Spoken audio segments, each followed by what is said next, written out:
Past Lives is one of those movies that look romantic and exceptionally beautiful. From a woman's idealistic perspective, of course, until a man partakes in the same journey, and now we've got a problem. This movie's very simple premise is a lot like the movie Sliding Doors, a what could have happened or what could have been type of situation. When a young girl from Korea moves to America, leaving behind her best friend that she was always fond of and perhaps thought she would marry someday. But life gets in the way, she's all grown up now and has met a guy and is in a stable relationship with him in New York. And she has to cut ties with her ex-best friend in Korea as she wants to focus on her education and relationship. Till one day her Korean friend slash pseudo boyfriend from her past is visiting New York for a short while on a business trip and would like to meet her while he is here, as it's been 12 years since they stopped contacting each other over Skype. He is still in love with her and she still has love for him, but as a friend of course. Her now husband is very understanding and wants her to go and hang out with her friend alone because they have trust in each other. Even though he's well aware that they are fond of each other.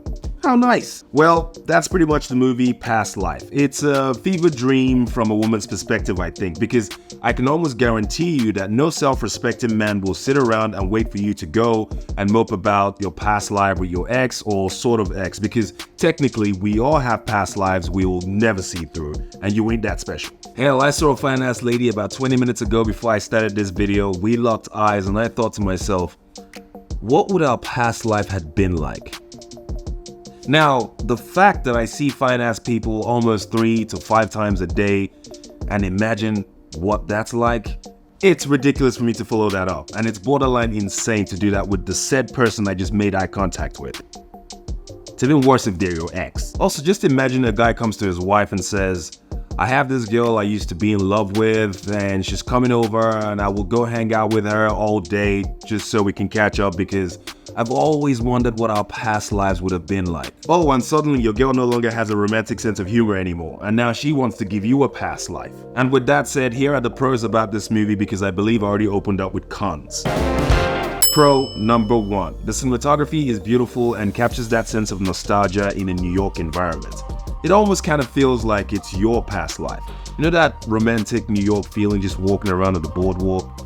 Yeah, that feeling. Pro number 2. Greta Lee is good in this movie. Actually, all the cast are pretty fine. Pro number 3. The pacing of this movie is not jarring at all. It's easy to digest, but it will be extremely boring for some. Pro number 4. The premise of this movie is easy to follow. There is nothing convoluted about it. I'm gonna go ahead and rate this movie a 6 out of 10 because it's a good movie, but it's only a situational story because there is no big arcs, no hero's journey to consider.